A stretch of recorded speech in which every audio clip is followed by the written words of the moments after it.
Hello, nice to see you again and welcome to Reggie's Recipes.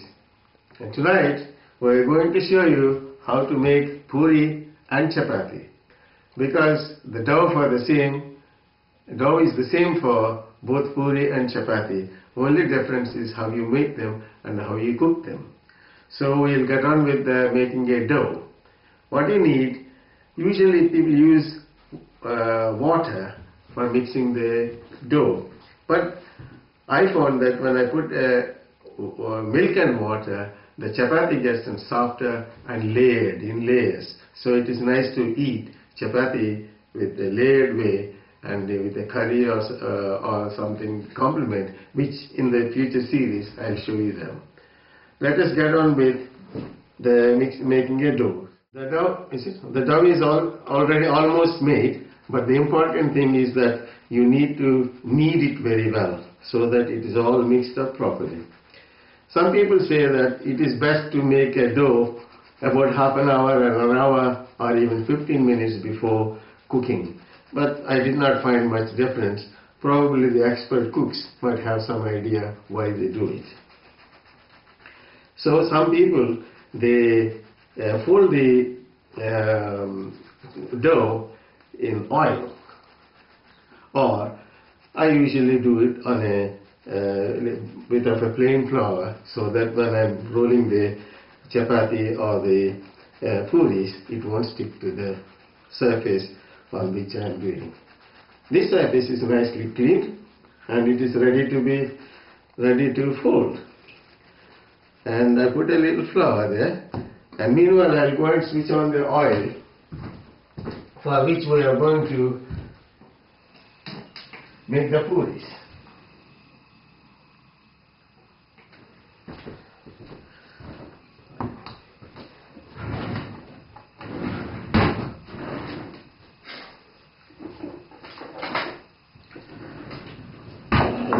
As I told you, puris are made different way than the chapatis. I'll leave the dough for chapati separate, and this is for the puris. Puris are made smaller and they become puffy. So what we'll do, I think we can make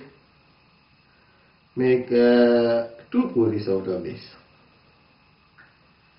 So what you do is, just make them, flatten them with your fingers initially, then turn them. Don't worry about the shape. You are not going to eat the shape, you are going to eat the ingredient. Right? Whichever shape you make is acceptable to anybody.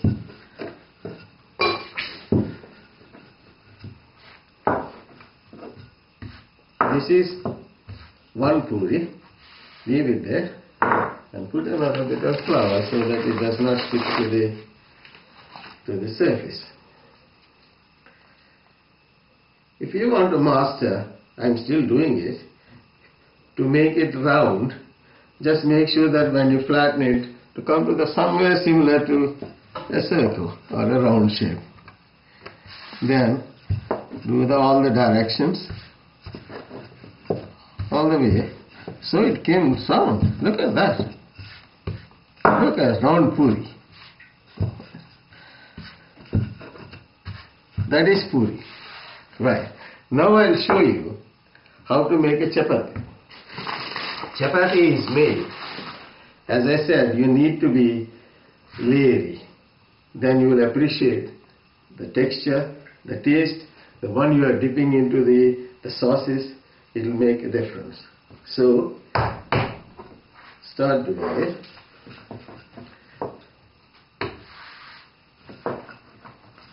The one I am rubbing is on the plain flour, just to make sure that it does not stick to the surface or to the rolling pin.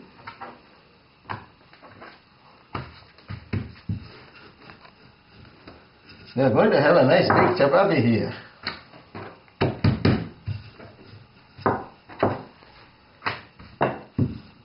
Right.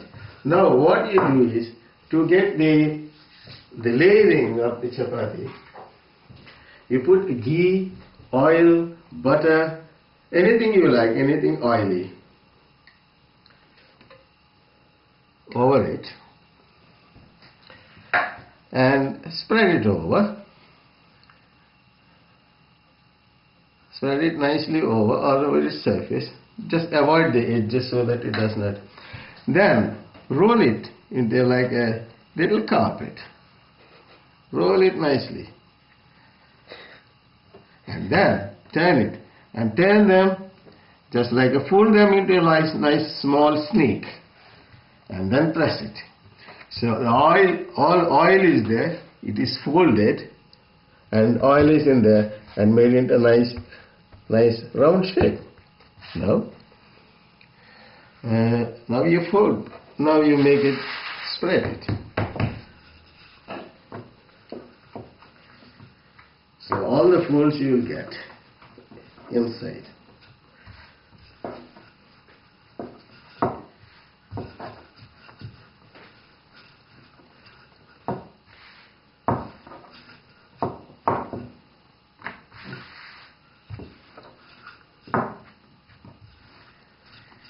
This is not a planned cooking, but if you want to plan it, do it night before, and next morning you can do all this cooking. But for a quick and immediate snack, whenever you feel hungry, if you got to be ready in 15 to 20 minutes, this is the best way to do it. Right, that is the chapati. Right. That's the puris. That's the chapati worship is got. Okay, let us see when the oil is burned. So sometimes it's like a thing that whatever is little there, it comes out. If you put it in an oil, a little bit of a dough, and it has to immediately come up. Says it is up. That means the oil is ready for you to cook the puris.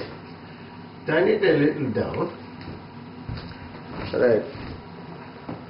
One puri is going down.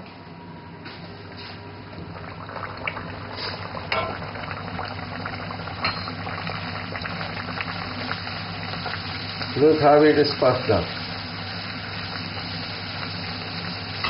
And turn it. It's easy to see nicely puffed up. Can you see the size of it? Like a balloon.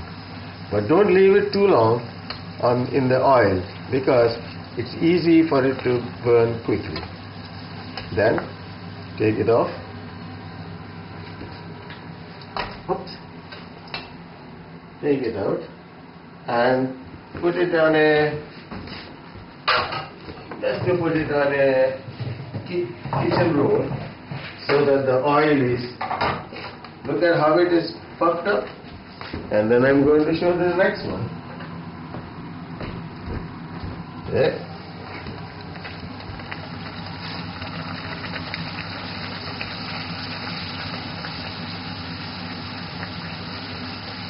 See how it's bulged? Look at that size of it. It's like a balloon.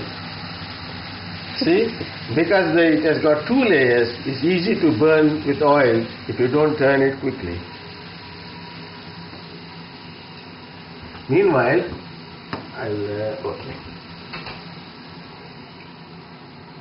let's cook a little bit more because you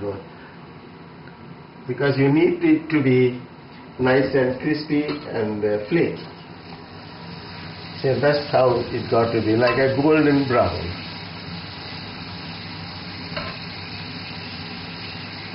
That's how you cook puris. Second puri is there. Now I'll show you how to cook the chapati. That is the time to cook the chapati. You don't need any oil or anything because it has to be cooked on a hot plate. You don't need a oil, but sometimes looking like a little glaze, you can do with a brush stroke of oil. But now I'm going to put this one. When I was in Amritsar, Punjab, as a student, as a medical student, while doing the postgraduate degrees, I used to eat the roti called pulka roti. They never use any oil, everything is water, wheat flour, and they make it thin, put it in a hot clay oven, and they take it out. That's what you eat. There's no oil, nothing whatsoever. It's called pulka roti. Now the chapati is cooking nicely. What you can do,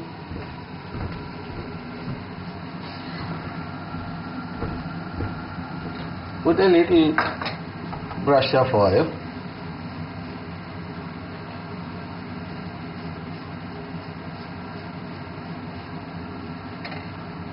Not too much, just a brush.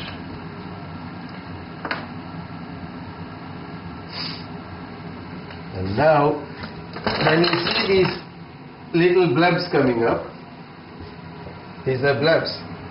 See, when you see the circles of blobs, those are the ones we folded them in oil and then they folded in the carpet and made it a round thing. These are all the layers that are cooking inside. So even the layers can cook better when these little blisters come. And then turn it over. See, look at all these nice chapati marks.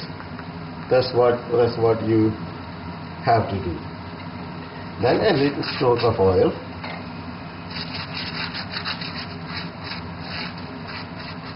And make sure that it is cooked the similar way on the other side as well. Then it is ready to eat. It's almost there. I'll put a little bit, another minute.